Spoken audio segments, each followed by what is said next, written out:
di kesempatan kali ini saya punya kesempatan untuk mewawancarai kedua orang tua saya. Yang pertama bapak saya bernama Bapak Stephen.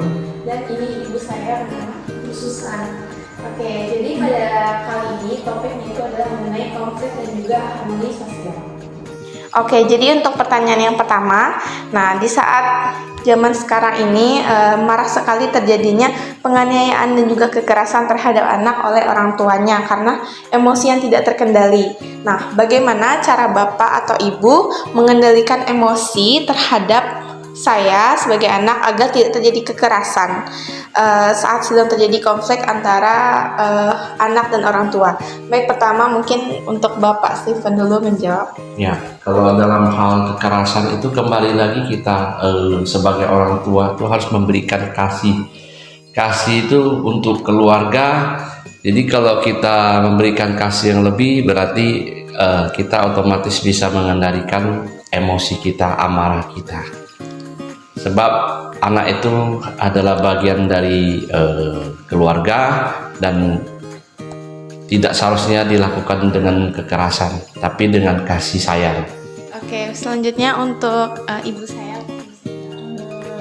Dengan memberitahukan, dibicarakan dengan baik, memberitahu anak itu agar lebih baik sehingga tidak terjadi emosi, komunikasi yang baik juga terhadap anak itu.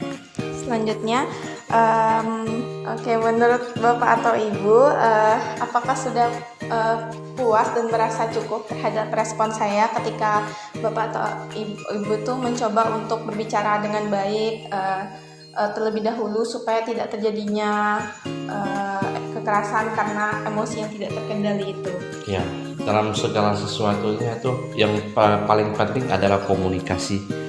Jadi kalau komunikasi yang baik, segala hal itu bisa diselesaikan dengan hati yang dingin, bukan dengan emosi ataupun kekerasan. Jadi segala sesuatunya yang kita butuhkan itu adalah komunikasi. Jangan sampai komunikasi itu miskomunikasi itu yang sering terjadi, hal-hal yang di luar keinginan kita. Berarti respon dari saya sudah cukup yang benar Bapak. Kalau misal menegur dengan baik itu saya tidak, misalnya responnya itu mendengarkan dengan baik, itu sudah cukup. Ya, ini sudah cukup. Ya. Kalau menurut Ibu? Sudah cukup baik, cuma masih ada juga yang sifat-sifatnya harus diubah biar lebih dewasa, biar lebih bijaksana lagi sehingga tidak menyebabkan emosi. Selanjutnya, bagaimana cara Bapak atau Ibu membantu menyelesaikan apabila saya itu ada masalah dengan teman sekelas atau teman di lingkungan saya? Ya, kembali lagi sebagai orang tua kita untuk menasihati anak itu adalah memang tugas sebagai seorang tua.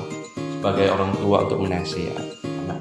Jadi kalau masalah ada perselisihan dengan teman-teman di sekolah, ya kembali lagi segala sesuatunya itu harus komunikasi. Kalau komunikasi yang baik, tidak ada hal yang tidak dapat diselesaikan dengan baik dan tidak perlu dengan kekerasan ataupun dengan amarah untuk menyelesaikan satu permasalahan. Itu saja. Dibicarakan dengan secara kekeluargaan, berunding. Jika anak kami melakukan kesalahan, kami menyuruh anak kami untuk meminta maaf juga sehingga tidak konflik itu selesai dan tidak ada permasalahan lagi berikutnya. Oke, selanjutnya kalau memang saya yang bersalah dalam konflik tersebut, respon yang akan Bapak Ibu lakukan terhadap saya itu gimana? Ya, itu cukup hanya dengan menasihati, bukan dengan kekerasan, bukan dengan amarah. Sebab kekerasan, kembali lagi, kekerasan, amarah itu tidak bisa menyelesaikan. Dengan komunikasi yang baik, dengan memberikan kasih sayang lebih lagi, maka anak itu pasti responnya juga akan baik ke depannya. Dan mungkin sifat-sifat yang kurang baik secara tidak langsung pasti akan berubah jadi lebih baik. Kalau Ibu tadi sudah menjawab ya, yang harus saya minta maaf dengan baik karena saya bersalah dalam masalah tersebut. Selanjutnya apabila terjadi masalah di dalam keluarga kita, misalnya ada hal yang tidak mengenakan gitu, apa langkah yang Bapak atau Ibu akan lakukan untuk supaya hubungan kita itu bisa kembali baik gitu, supaya tidak lagi terjadi hal-hal yang tidak mengenakan karena masalah tersebut. Ya. Langkah pertama yang paling baik adalah duduk bersama, berkumpul di dalam keluarga dan menanyakan hal, mencari solusi, mencari titik permasalahan dan mencari solusi supaya bisa menyelesaikannya dengan baik-baik, dengan hati yang dingin, dengan komunikasi yang terbuka. Pastinya tidak ada yang ditutup-tutupin. Kalau kita terbuka, komunikasi dengan lancar, maka semuanya pasti akan berjalan dengan lancar. Dan penyelesaian tidak ada masalah yang tidak dapat diselesaikan apabila kita menyelesaikannya dengan bijaksana, dengan hati yang dingin, mencari titik permasalahan dan kita mencari jawaban yang tepat untuk penyelesaian masalah. Ibu, dibicarakan dengan baik-baik, kalau bisa jangan berlarut-larut. Misalkan hari itu dibicarakan hari itu juga. Jika kami orang tua melakukan salah, kami pun sebagai orang tua meminta maaf. Jika kalau anak itu juga salah, anak itu juga meminta maaf sehingga tidak terjadi pertengkaran lebih lanjut lagi. Selanjutnya, selama ini saat terjadi masalah dalam keluarga kita, apakah langkah yang sudah dibicarakan Bapak Ibu tadi itu efektif dan berbuah baik? Jadi misalnya masalah kita tuh jadi membaik gitu. Sangat efektif sekali. Komunikasi adalah hal yang sangat efektif untuk menyelesaikan satu permasalahan. Keterbukaan adalah awal dari pemulihan. Ibu, sangat efektif sekali. Terjadi keterbukaan, terjadi pemulihan dalam rumah tangga, dalam keluarga jika diselesaikan dengan baik-baik dan tanpa emosi. Selanjutnya, setiap orang kan pasti memiliki cara masing-masing nih dalam menyayangi orang terdekatnya, menyayangi keluarga.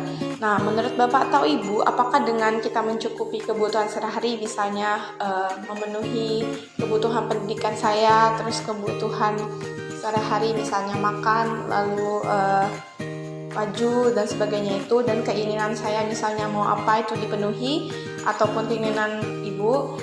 Nah, apakah hal tersebut itu menurut Bapak atau Ibu itu sudah cukup supaya bisa bikin keluarga itu harmoni gitu, bikin keluarga kita itu bahagia gitu?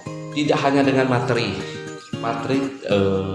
tidak mendukung segala sesuatunya itu baik. Intinya nasihat-nasihat dari orang tua itu kepada anak itu sangat perlu diperlukan. Selain dari kebutuhan daripada anak tersebut, nasihat-nasihat, ajaran-ajaran yang positif, pengalaman-pengalaman orang tua itu diberikan kepada anak sehingga anak itu bisa berubah, bisa menjadi dewasa, pemikirannya semakin luas supaya anak itu tidak salah dalam hal bergaul, berteman ataupun dalam hal melakukan hal-hal yang di luar, hal-hal yang menyimpang. Menurut saya sih kalau untuk hanya materi saja itu masih kurang ya. Jadi kami sebagai orang tua juga harus kasih sayang, juga harus memperhatikan anak dalam lingkungan, jangan sampai anak-anak kita itu salah bergaul, sama-sama perhatian juga ya, komunikasi kita juga jangan sampai kita nggak tahu keberadaan anak kita di mana bersama siapa dia berteman bergaul. Lalu apakah ada cara lain yang mungkin lebih efektif yang bisa diterapkan selain yang disebutkan tadi? Kalau tidak ada, berarti sudah cukup ya. Pertanyaan yang terakhir, nah menurut Bapak atau Ibu, apakah karakter saya mungkin misalnya karakter saya itu kurang baik, menurut Bapak atau Ibu baik ataupun buruk? Pokoknya kan setiap orang tuh punya persepsi yang berbeda-beda tentang pribadi setiap orang. Nah, menurut Bapak Ibu, karakter saya itu bisa nggak mempengaruhi diri saya dalam berhubungan ataupun berinteraksi dengan orang? Misalnya, kalau karakter saya buruk, maka saya tuh jadi banyak masalah sama orang lain atau bagaimana? Ya, kalau karakter yang buruk pasti mempengaruhi kalangan pertemanan. Tapi kalau karakter saya menurut Bapak itu misalnya baik atau kurang baik atau buruk? Kalau menurut saya sebagai orang tua, karakter untuk anak kita yang cukup baik, bersosialisasi dengan teman-temannya, gampang bergaul, gampang berkomunikasi. Menurut saya ya dengan usia yang begitu sekarang ini ya cukup baik sih. Kalau Ibu? Cukup baik sih kalau untuk di sekarang ya, anak-anak juga bisa tegur sapa dengan orang terdekat, memberikan contoh-contoh yang baik, bergaul dengan orang-orang yang baik juga. Kalau misalkan kalau misalkan tadi kan jawaban Bapak itu Ibu kan karakter saya itu sudah cukup baik dan bisa bersosialisasi dengan orang lain itu dengan baik. Nah, menurut Bapak Ibu kira-kira pasti kan ada hal yang membuat saya tuh jadi misalnya ada masalah sama orang lain. Nah, itu tuh biasanya tuh paling banyaknya itu masalahnya tuh apa di dalam diri saya, dari diri saya sendiri yang bisa bikin saya tuh jadi sulit sosialisasi, lalu ada masalah misalnya sama orang lain berdasarkan pengalaman kita sehari-hari gitu. Ya, kalau kita sebagai orang tua kan tidak terlalu mengetahui pergaulan anak kita dengan di luar sana. Jadi setiap ada permasalahan, kalau apabila sebagai anak itu bertanya dengan orang tua, kita sebagai orang tua pasti akan terus menasehati dan memberikan yang terbaik buat anak, supaya anak ini bisa bersosialisasi dengan teman-temannya di kalangan seusianya, bisa berteman dengan baik. Kalau Ibu, berarti menurut Ibu tidak ada hal yang menyulitkan saya dalam bersosialisasi dengan orang. Ini sih enggak ya, anak udah dewasa juga kita kasih kebebasan juga, kasih kepercayaan buat anak itu juga ya.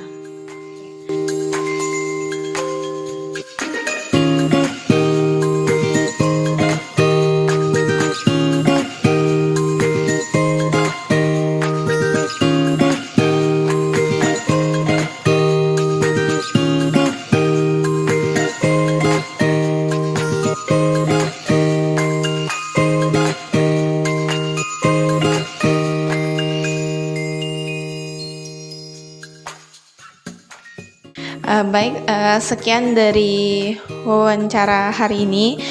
Terima kasih sudah mendengarkan maupun menonton sampai habis, dan terima kasih juga partisipasi orang tua saya supaya tugas saya ini bisa terpenuhi dengan baik.